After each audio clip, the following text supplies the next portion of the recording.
Colorado faces massive $27 million budget crisis after Deion Sanders' pay jump.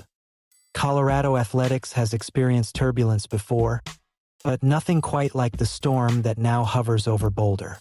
What was once a campus vibrating with energy, spotlight, and belief during the early months of the Deion Sanders era has suddenly found itself staring down the harshest financial reckoning in the school's history. The numbers are not rumors. They are not projections that can be brushed aside with optimism or dismissed as temporary instability. They are real, unavoidable, and staggering. Colorado is bracing for a projected deficit of $27 million by the end of the 2026 fiscal year, a number so large that when institutional support and student fees are included, the financial hole may exceed $41 million. For a school that already stretches itself to keep pace with the modern arms race of college athletics, this is not just a budget setback. It is a crisis. The timing could not be worse. Athletic director Rick George, the architect behind Colorado's most ambitious swing of the modern era, the hiring of Deion Sanders, has announced he will leave his post at the end of the fiscal year.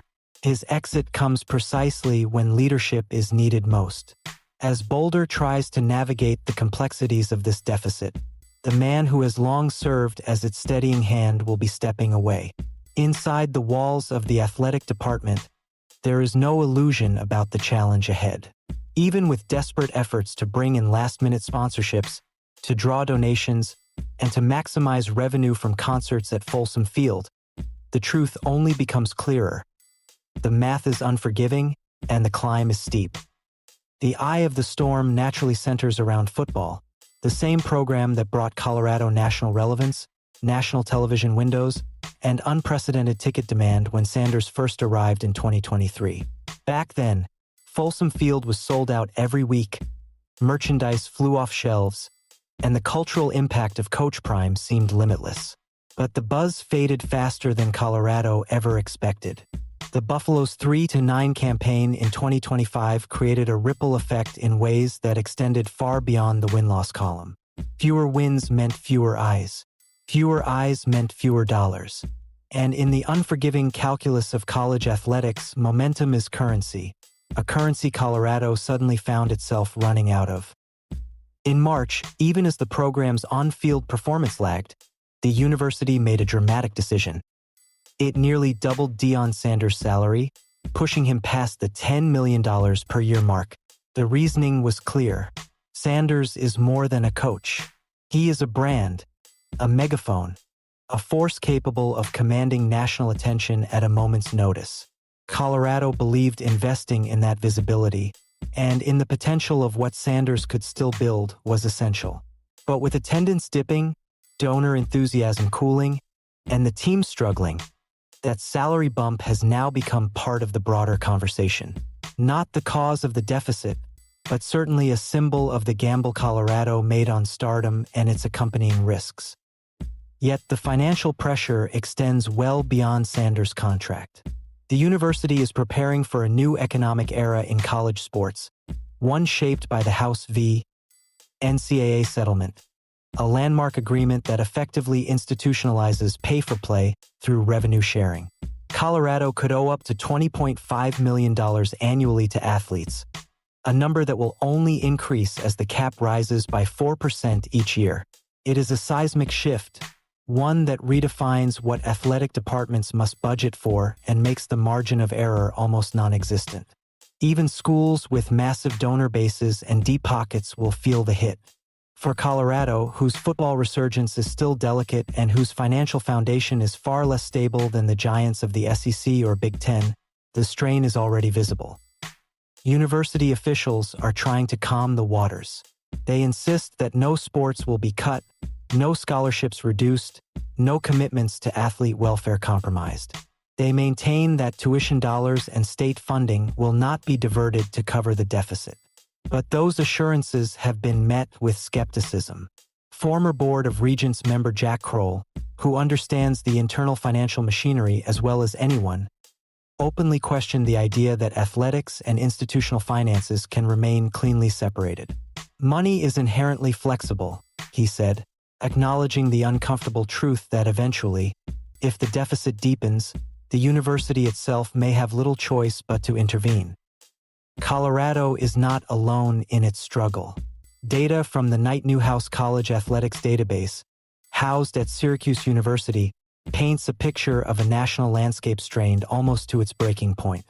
More than 33 athletic departments relied on over $30 million in university support in fiscal year 2024. Programs at Houston, Arizona State, South Florida, and others are staring down the same issues.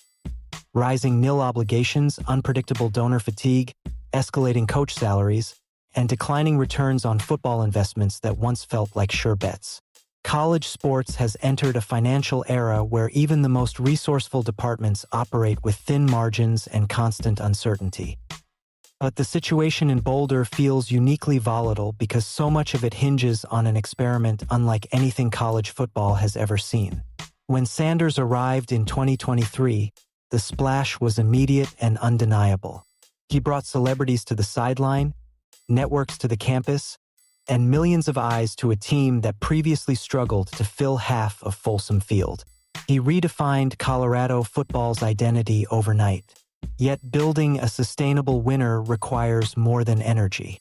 It requires infrastructure, financial, structural, and administrative. And as the initial shockwave of hype fades, Colorado now finds itself confronting the foundational questions it once pushed aside in the rush of national excitement. Emeritus Professor Roger Pielka, one of the voices offering a sobering internal perspective, warned that donor enthusiasm is fragile. A losing season, combined with the uncertainty of the transfer portal and the constant churn of college sports, makes it increasingly difficult to envision the department digging out quickly. He cautioned that if revenue does not rebound dramatically through wins, donors, or creative revenue streams, it will be the university that ultimately absorbs the debt. When the excitement recedes and the balance sheets grow sharper, someone always pays. And right now, Colorado seems dangerously close to crossing that threshold. What's unfolding in Boulder is more than a budget crisis. It is a referendum on the future of college athletics and a case study in what happens when cultural momentum meets economic reality. The Sanders effect changed Colorado overnight, but sustainability demands more than charisma. It demands victories, consistency, and a financial model strong enough to withstand losing seasons without collapse. Colorado believed it could ride the wave forever, but waves peak, and this one is now crashing into the ledger books. Sanders remains defiant, committed, and as driven as ever to prove that this program can still rise. His belief is unwavering, his energy undiminished, his message unfiltered. But belief alone cannot pay for travel, salaries, nil obligations, or the sweeping structural changes coming to college sports. Colorado must find a way to bridge the gap between inspiration and economics, between the dream of what Sanders brought and the reality of what it now costs to sustain it. The stakes have shifted. The margin for error has narrowed. The excitement that once lifted Colorado now collides with the cold, hard math that governs modern college athletics. And somewhere between those two truths, the Buffaloes must chart a path forward before the numbers grow even tougher and the weight of this moment becomes too much for the department to bear.